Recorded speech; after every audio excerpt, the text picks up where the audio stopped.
Hindi film जिसको देख के मैंने ये डिसाइड किया कि मुझे डायरेक्टर बनना है एट द एज ऑफ 7। हर बच्चे का जैसे होता ना कि मुझे डॉक्टर बनना है, मुझे इंजीनियर बनना है, मुझे पायलट बनना है, तो मुझे महसूस हुआ मैं डायरेक्टर बनूँ, बिकॉज उस माहौल में मैं पला बड़ा था उस वक्त। हाँ, मेरे कुछ ऑलरेडी 2-2.5 साल इस इंडस्ट्री में हो चुके थे। हाँ, माहौल में काफ़ी यूज टू था मैं, तो शायद इस वजह से मेरे दिमाग में आया था, इसलिए मैंने सोचा था मैं डायरेक्टर बनना चाहूँगा। कागज़ के फूल was the film. Then I saw his another film which was made earlier called प्यासा, जो मैंने बाद में देखी। वो भी फिल्म मैं रिकमेंड करूँगा। उसके साथ साथ मैं गाइड चाहूँगा कि लोग देखें। I am an ardent fan of Goldie uncle, Vijay Anand. Vijay Anand was a complete director. Vijay Anand was writer, director, editor, actor, सब थे वो। एक्टिंग उस वक्त उन्होंने उतनी ज़्यादा नहीं की थी, लेकिन अहेड ऑफ इस टाइम जिसको हम बोलते हैं ना, वैसा वो डायरेक्टर। गाइड मैं पागल हो गया देख के। Another film I loved of Goldie uncle was Tere Mere Sapne. Very difficult film to make, let me tell you. एक कमर्शियल एक्टर को लेके और 2 कमर्शियल हीरोइंस को लेके एक ऐसा सब्जेक्ट बनाना जिसमें उन्होंने खुद भी काम किया था डॉक्टर की जिंदगी पे, and one of the best films Goldie uncle has ever made. Now come to his another film called Johny Mera नाम, जो मैंने अभी पिछले महीने देखी दोबारा। मतलब इससे पहले मैंने नहीं बोले तो भी एटलीस्ट 30 बार देखी होगी थिएटर में। आज मैंने एक महीने पहले मैंने OTT पे देखी Johny Mera Naam. I could not stop my self.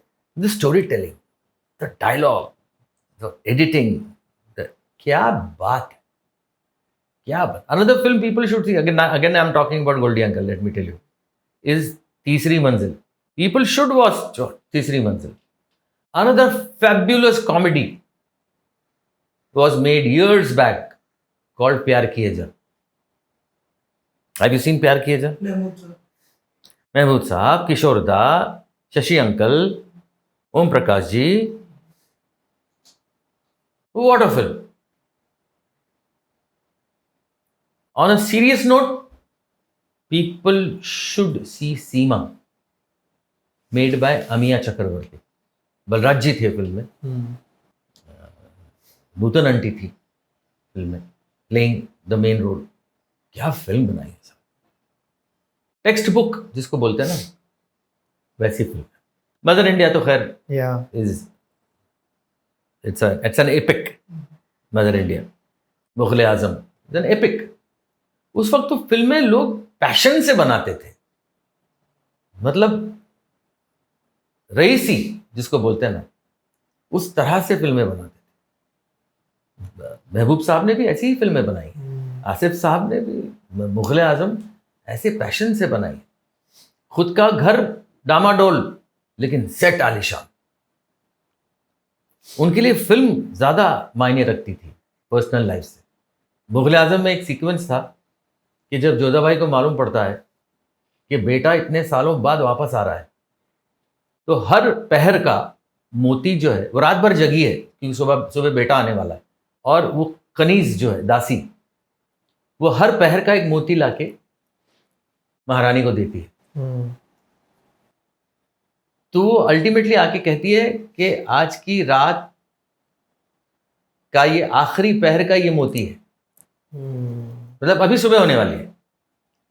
तो वो जोधाबाई कहती है कि इस मोती की कीमत अदा की जाए, और कट्टू शॉट है जहां पे मोती जो है वो थाल से नीचे गिर रहे हैं जो दासी को दिए जाएंगे, और वो थर मोती गिर रहे हैं, ट्रॉली आगे जा रही है, एंड मिक्स इनटू सलीम का अराइवल, उसकी तशरीफ आवरी हो रही है महल के पास। तो जो मोती गिरने का शॉट था, जो मोती लेके आए थे, वो मोती ऑफ कोर्स रियल नहीं थे, तो जैसे वो नीचे गिरते थे तो टूट जाते, cut cut cut cut cut, ये मोती गलत है, दूसरे मोती लेके आओ अच्छे पैकअप कल सुबह। तो ऐसे 4-6 बार हुआ, सारे के सारे मोती टूट जाते थे। तो उनको ये पता चला कि अमेरिका में वो एक मोती मिलते हैं जो गिरने से टूटते नहीं हैं, लेकिन वो बहुत महंगे हैं। तो आसिफ साहब मंगाओ, यू नो, टिपिकल आसिफ साहब की स्टाइल में। तो प्रोड्यूसर थे शाहपुर जी पालम जी, उनके पास गए, बोले कि अमेरिका से मंगाए हैं मोती, इतने इतने पैसे लगेंगे, ₹1,00,000 हैं, ₹1,00,000 के मोती।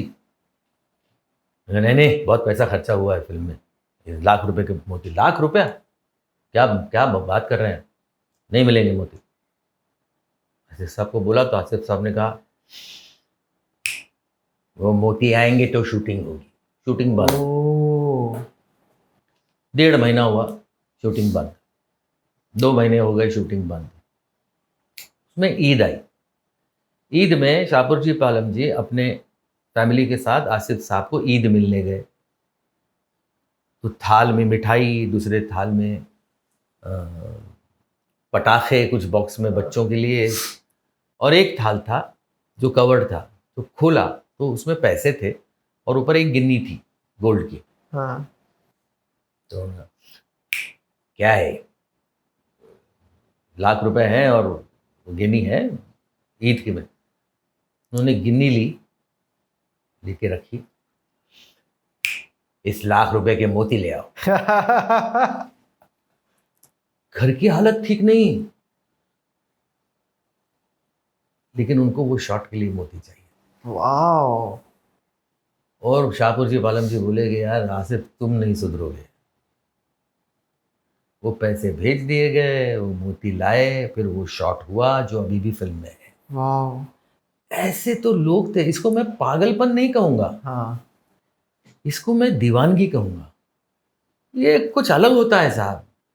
और इन लोगों की वजह से मेरे रोंगटे खड़े हो रहे हैं। इन लोगों की वजह से ये इंडस्ट्री आज टिकी हुई है। यस। क्योंकि ये पायनियर्स हैं, ये पिलर्स हैं, ये फाउंडेशन है हमारी इंडस्ट्री। मैं देखूंगा अभी मोती वाला सीन वापस जाके। तो बिल्कुल देखिए, बिल्कुल देखिए। ऋषिदा ने भी ना मिडिल सिनेमा, जिसको कि हम लोग एक फील गुड फिल्म्स बोलते थे ना, उसमें जो फिल्में बनाई, आनंद, गुड्डी, चुपके चुपके, खूबसूरत, ये फिल्में आज नहीं बनती, इस तरह की फिल्में, क्योंकि वो सारा अब्जॉर्ब कर लिया, ये स्टाइल टेलीविजन ने अब्जॉर्ब कर लिया। बट ये फिल्में आप जब आप देखते थे ना, इस किस्म की फिल्में, तो आपको बड़ी खुशी मिलती थी। अलग किस्म का एक टेक्सचर, वो टेक्सचर जो है ना, वो नहीं मिलता आपको अभी। एब्सोल्युटली। जो मैंने पहली फिल्म बनाई थी ना, श्रिया की, मतलब श्रिया की पहली फिल्म, उसमें वो टेक्सचर है, क्योंकि सीखा उन्हीं से है।